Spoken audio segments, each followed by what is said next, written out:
Pada penjelasan kali ini, saya akan membahas mengenai bentuk laporan keuangan pada perusahaan dagang. Laporan ekuitas pemilik untuk perusahaan dagang disajikan dengan cara yang sama seperti pada perusahaan jasa. Demikian juga untuk penyajian laporan posisi keuangan.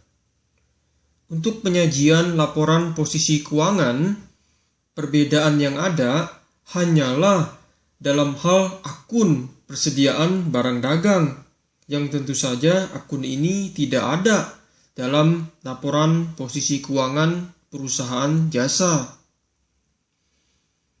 Laporan laba rugi untuk perusahaan dagang dapat disusun dalam dua bentuk pilihan, yaitu bentuk langsung atau single step, dan yang kedua adalah bentuk bertahap atau multiple step. Laporan laba rugi dengan bentuk langsung menekankan pada total pendapatan dan total beban sebagai faktor penentu laba atau rugi bersih. Seluruh pendapatan, baik yang berasal dari kegiatan normal bisnis perusahaan, yaitu pendapatan penjualan bersih, maupun yang bukan berasal dari kegiatan normal bisnis perusahaan atau pendapatan lain-lain, seperti pendapatan bunga dan pendapatan sewa, akan digabung menjadi satu jumlah sebagai total pendapatan. Demikian juga untuk seluruh beban, mulai dari harga pokok penjualan atau COGS, beban penjualan, beban umum dan administrasi, hingga beban bunga atau beban lain-lain akan digabung menjadi satu jumlah sebagai total beban. Laba bersih atau rugi bersih dihitung dari selisih antara total pendapatan dengan total beban. Dengan demikian, dalam laporan laba rugi bentuk langsung tidak merinci, garis bawain kata-kata tidak merinci, berapa besarnya laba kotor, besarnya beban operasional, besarnya laba operasional, dan besarnya pendapatan atau beban lain-lain.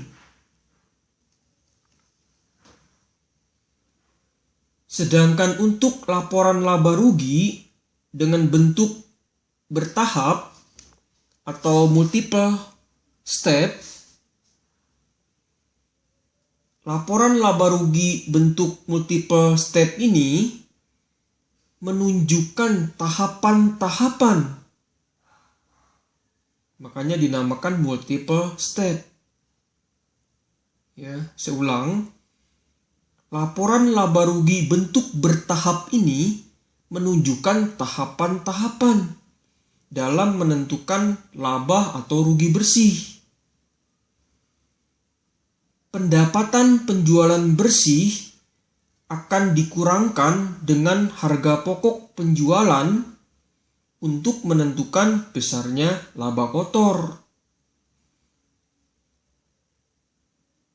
Selanjutnya, laba kotor ini, laba kotor atau gross profit akan dikurangkan dengan beban operasional yang terdiri dari beban penjualan serta beban umum dan administrasi untuk menentukan besarnya laba operasional.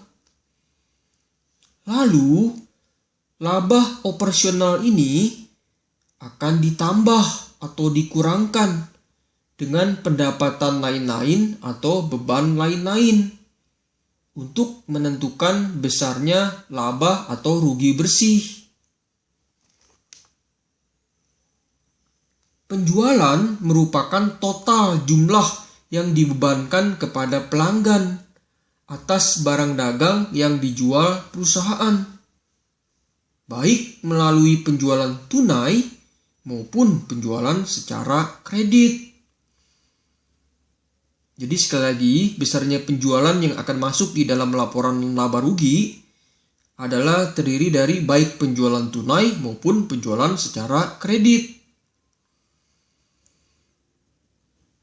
Penjualan dikurangi dengan retur dan penyesuaian harga jual serta dikurangi dengan potongan penjualan akan diperoleh penjualan bersih atau net sales.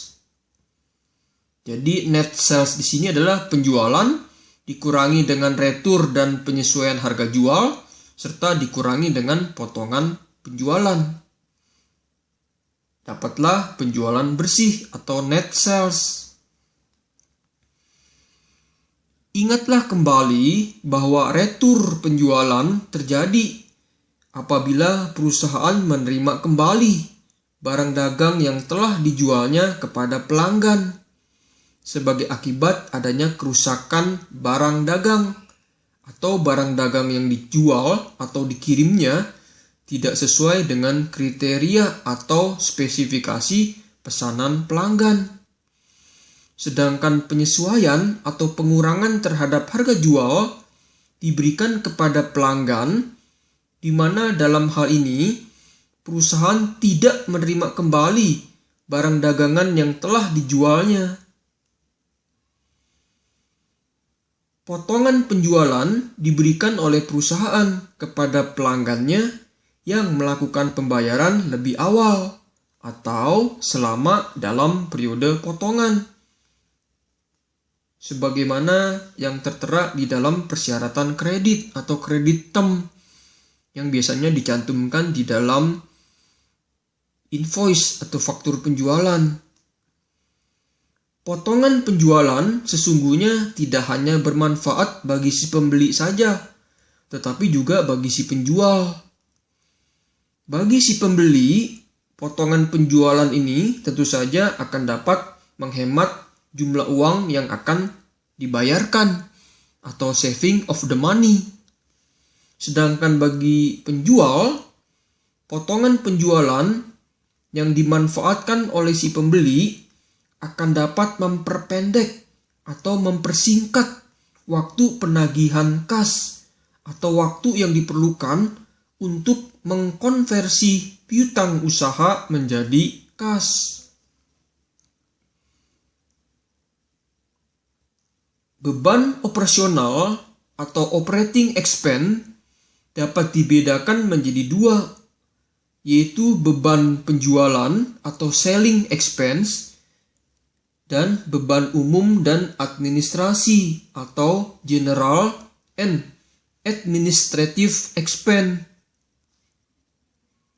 Beban penjualan adalah beban-beban yang terkait langsung dengan segala aktivitas toko atau aktivitas yang mendukung operasional penjualan barang dagang. Contohnya adalah beban gaji atau beban upah karyawan toko atau bagian penjualan, beban iklan, beban perlengkapan atau keperluan toko, dan beban penyusutan peralatan toko. Sedangkan beban umum dan administrasi dikeluarkan dalam rangka mendukung aktivitas atau urusan kantor atau administrasi dan juga operasi umum. Contoh beban umum dan administrasi adalah beban gaji atau beban upah karyawan kantor, beban perlengkapan kantor, dan beban penyusutan peralatan kantor. Apabila pencatatan persediaan barang dagang dilakukan dengan menggunakan sistem periodik atau sistem fisik, maka besarnya harga pokok penjualan dapat dihitung dengan cara sebagai berikut. Pembelian dikurangi dengan retur dan penyesuaian harga beli, kemudian dikurangi dengan potongan pembelian, dihasilkan pembelian bersih. Kemudian pembelian bersih ditambah dengan ongkos angkut masuk, diperoleh besarnya harga pokok barang yang dibeli. Setelah itu, harga pokok barang yang dibeli ditambah dengan persediaan barang dagang awal, dapatlah harga pokok barang yang tersedia untuk dijual.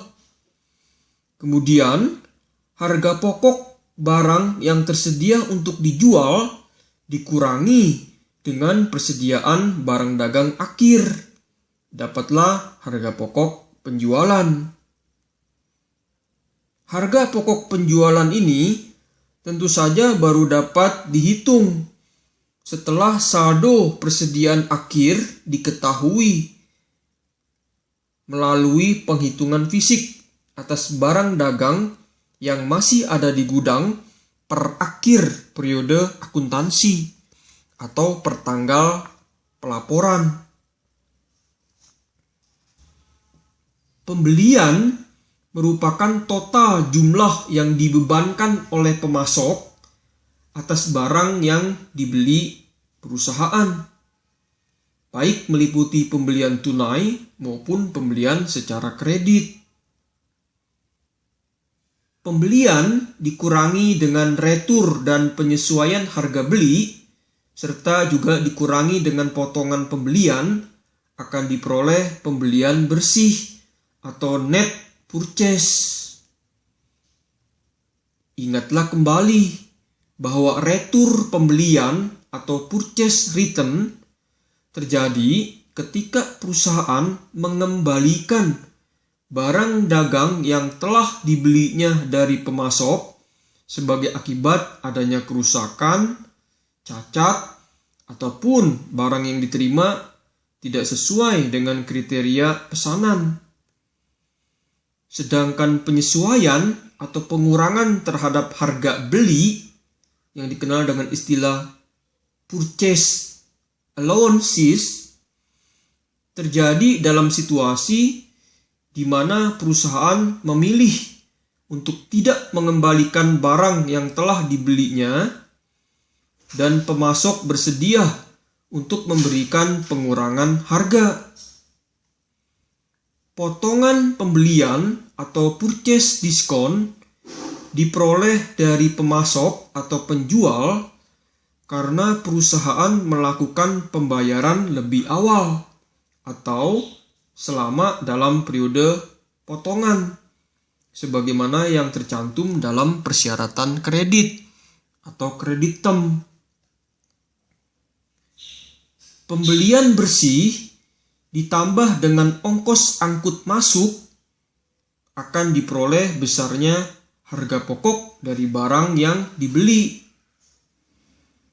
Ingat kembali bahwa ongkos angkut masuk yang dikenal dengan istilah freight in atau transportation in merupakan beban angkut yang dikeluarkan atau ditanggung perusahaan untuk membawa barang yang dibeli dari pemasok atau penjual ke gudang perusahaan. Demikianlah penjelasan dari saya mengenai dua bentuk laporan keuangan pada perusahaan dagang. Jangan lupa klik tombol subscribe. Salam sukses.